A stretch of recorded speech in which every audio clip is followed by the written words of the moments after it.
जय मसी सबैलाई। हामी पनि फेरि बिहानको टाइममा हाम्रो चर्चको परिवारहरूको बप्तिस दिनको लागि हामी यहाँ तुर्सा खोला आएको छौँ हैन।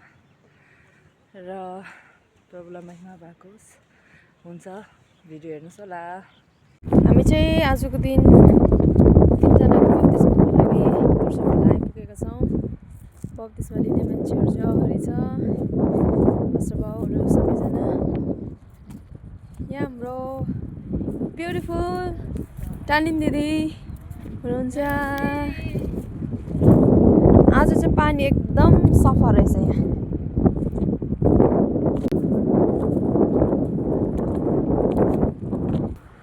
जय मसी। हामी बप्तिस्माको लागि आएका छौँ तुर्सा खोला। पुगिसके हामी चाहिँ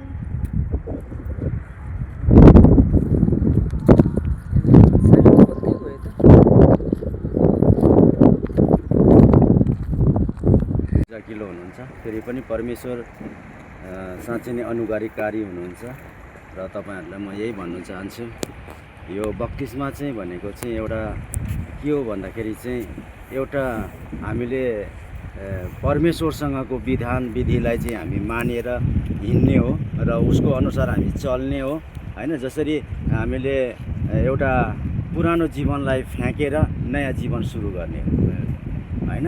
त अब जसरी हामी बप्तिस्मा लिन्छौँ भने हामी अब यसको बाद चाहिँ जति पनि गल्ती गरेको थियौँ, जति पनि हामीबाट गल्ती भएको छ, परमेश्वरको विरोधमा गऱ्यौँ होला, फेरि पनि यसलाई अब चाहिँ बप्तिस्मा पानीको बप्तिस्मा लिनेको बाद चाहिँ हामी त्यसैमा सबै कुरो चाहिँ हामी के गर्छौँ, त्यो हामी फ्याँकी पठाउँछौँ। अनि उसको बाद हामी परमेश्वरमा चाहिँ एउटा नयाँ जीवन चाहिँ हामी के गर्छौँ, पवित्र हुनुहुन्छ र हामी पनि पवित्र हुनुपर्छ हैन।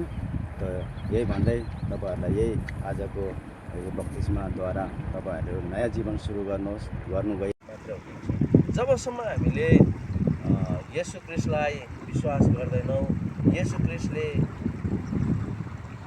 प्रयोग गर्नुभएको, येशू ख्रीष्टले बनाउनु भएको योजनाहरूमा जब हामी जाँदैनौँ, तबसम्म हामी परमेश्वरलाई महिमा दिन चुकिरहेका हुन्छौँ। अर्थात् येशूको आज्ञालाई, येशूले बनाउनु भएको विधि विधानलाई जबसम्म हामीले अपनाउँदैनौँ, त्यो कुरोलाई मानिलिँदैनौँ, तबसम्म हामीले परमेश्वरको महिमा दिनबाट चुकिरहेका हुन्छौँ। यस कारणले गर्दाखेरि हामी पापीहरूले चाहिँ येशू ख्रीष्टले जुन बाटो देखाउनु भएको छ, जुन कुरोहरू उहाँले अपनाउनु भएको छ, जुन विधि विधानहरू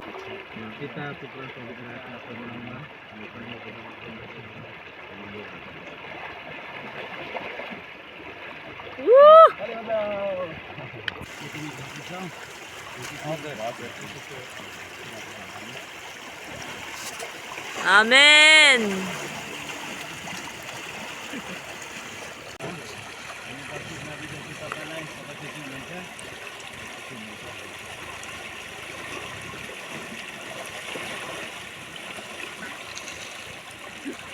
हालेलुया। परमेश्वरको आज्ञालाई सब हामीले पालन गरेका छौँ। विशेष ती छोराछोरी तपाईँको आशीर्वाद, जसरी तपाईँले पानीको बप्तिस्म लिँदै गर्दा पवित्र आत्मा र बप्तिस्म क्लास गर्दै गर्दा मैले सबैभन्दा पहिलो तपाईँहरूलाई कुन शिक्षा दिएको थियो? बप्तिस्म चाहिँ के अरे?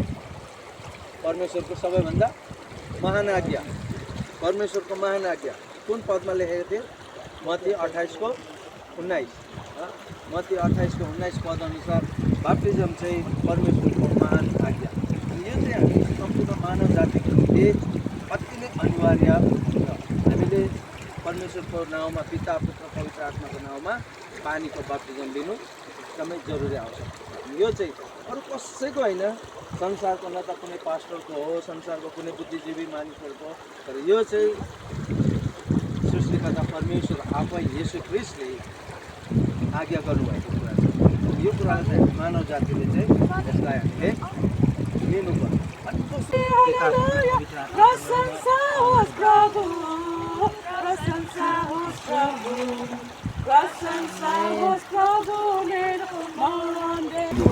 हामी प्रार्थना गर्छौँ ईश्वरको जीवनमा पवित्र आत्मा तपाईँ बास गर्नुहुन्छ भनिकन, अनि तपाईँको वचनले भन्छ यो शरीर पवित्र आत्माको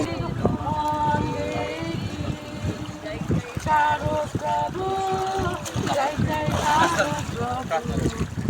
आत्माले अब पवित्र आत्माको भरपूरमा पवित्र आत्माको सामर र पवित्र आत्माको शक्ति विशेष गरी प्रभु आजको दिन प्रभु आज हामी साँच्चै नै प्रभु एउटा ब्लेसेड दिनमा छौँ प्रभु आज प्रभु पिता तपाईँको इच्छा हो हरेक मानिसले तपाईँलाई चिनेको अनि स्वर्गमा चाहिँ यति बेला रमाहाट भएको छ स्वर्गमा चाहिँ प्रभु यति बेला रमाहाट भएको छ प्रभु हामी तपाईँलाई धन्यवाद दिन्छौँ प्रभु तपाईँको वचनले यो कुरालाई भन्छ तपाईँले हराएको एउटा ए भिडियो जब जब प्रभु भोजलाई दिनेछ तपाईँको मृत्यु अनि पुनरुत्थान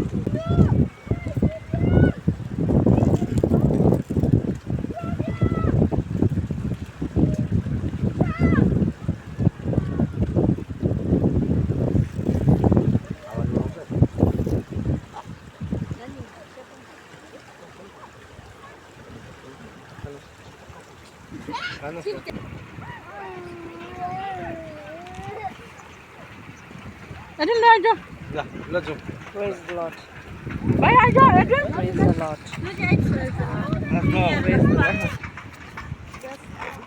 Praise the Lord. प्रेजबाट हामी खुसी छौँ हालेलुया, आज praise the Lord. किनभने हामीलाई गाउँको चर्चको मण्डलीको आज दुईजना नयाँ सदस्य हाम्रो मण्डलीमा आएको छ हामी प्रभुलाई धन्यवाद दिन्छौँ आमेन Amen. Praise the Lord. प्रभुले धेरै आशिष दिउँ मेरो जोन प्रभुले धेरै